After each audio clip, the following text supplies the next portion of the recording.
কুষ্টিয়ায় MP আমির হামজার ওপর হামলা, নেপথ্যে রাজনৈতিক কোন্দল নাকি বরাদ্দকেন্দ্রিক দ্বন্দ্ব। বিশেষ প্রতিনিধি, কুষ্টিয়া, ১৬ আগস্ট ২০২৬। কুষ্টিয়া বিয়োগ-৩ সদর আসনের সংসদ সদস্য আমির হামজার গাড়ি ও বাসভবনে হামলার ঘটনাকে কেন্দ্র করে স্থানীয় রাজনীতিতে তীব্র উত্তেজনা ও পাল্টাপাল্টি অভিযোগের সৃষ্টি হয়েছে।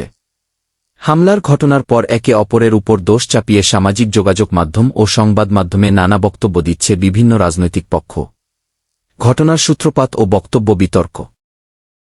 সম্প্রতি এক অনুষ্ঠানে সংসদ সদস্য আমির হামজার একটি বক্তব্যকে কেন্দ্র করে আলোচনার সূত্রপাত হয়।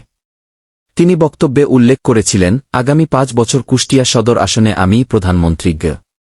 একজন দায়িত্বরত সংসদ সদস্যের এমন বক্তব্য স্বাভাবিক নাকি এর পেছনে অন্য কোনো উদ্দেশ্য ছিল, তা নিয়ে রাজনৈতিক অঙ্গনে চোর পুলিশ খেলা শুরু হয়।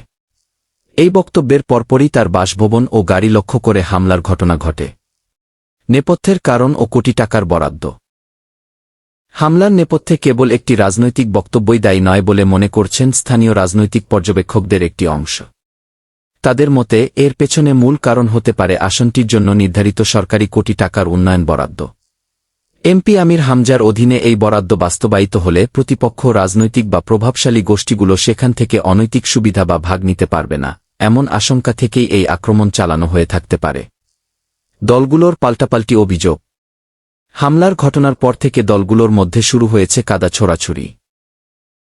এমপি আমির হামজার সমর্থকদের দাবি, এটি কোনো উস্কানি ছাড়াই প্রতিপক্ষ বা সুবিধাভোগী চাঁদাবাজ গোষ্ঠীর পরিকল্পিত হামলা। হামলায় ব্যর্থ হয়ে একটি পক্ষ এখন সামাজিক যোগাযোগ মাধ্যমে সহানুভূতি পাওয়ার চেষ্টা করছে। বিএনপির প্রতিক্রিয়া। ঘটনার সঙ্গে নিজেদের সম্পৃক্ততা অস্বীকার করে স্থানীয় বিএনপি নেতারা জানান, এটি অন্য কোনো রাজনৈতিক দল বা স্থানীয় দুই পক্ষের মধ্যকার সংঘাত, এতে বিএনপির কোনো হাত নেই। প্রতিপক্ষ দলের অবস্থান। অন্যদিকে প্রতিপক্ষ পক্ষের দাবি, জামায়াত ও আমির হামজার সমর্থকরাই প্রথম তাদের উপর চড়াও হয়েছিল এবং উদ্ভূত পরিস্থিতি কেবল তারই প্রতিক্রিয়া।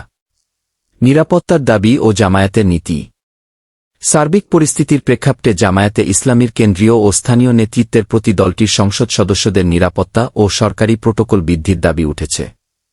মাঠপর্যায়ে ক্রমাগত আক্রমণ এড়াতে এবং নিজেদের শক্ত অবস্থান বজায় রাখতে দলটিকে আরও কার্যকর রাজনৈতিক কৌশল ও প্রতিরোধ গড়ে তোলার পরামর্শ দিচ্ছেন সমর্থকরা।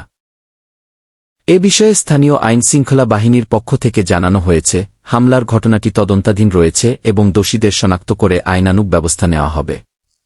আপনারা দেখছেন আমার বাংলা ২৪, চ্যানেলটি সাবস্ক্রাইব করে সাথে থাকবেন। ধন্যবাদ।